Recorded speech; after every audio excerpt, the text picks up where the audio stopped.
আসসালামু আলাইকুম। আরএস লাইফস্টাইলে আপনাদের সবাইকে স্বাগত জানাই। প্রতিদিনের মতো আমি আজকেও একটা রান্নার ভিডিও নিয়ে চলে এসেছি।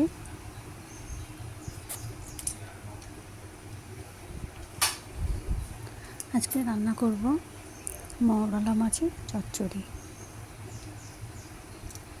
তো তার আগে মাছটাকে আমি ভালো করে বেছে ধুয়ে নিয়েছি।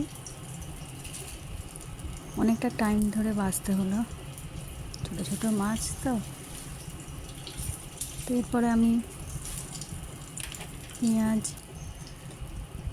লঙ্কার গুঁড়ো, হলুদ গুঁড়ো, লবণ, তেল দিয়ে পেঁয়াজটাকে ভালো করে মাখিয়ে নিয়ে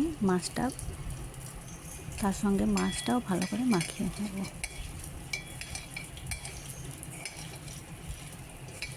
এইরকম হাতে মাখা মৌরলা মাছের চচ্চড়ি খেতে বেশ ভালোই লাগে। তো আমার হয়ে গেছে।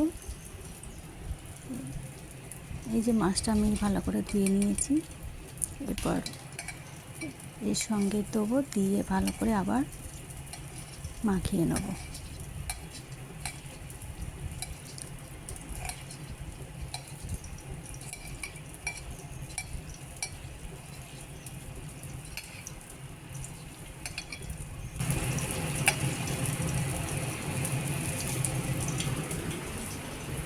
ভালো করে আমার মাখানো হয়ে গেছে।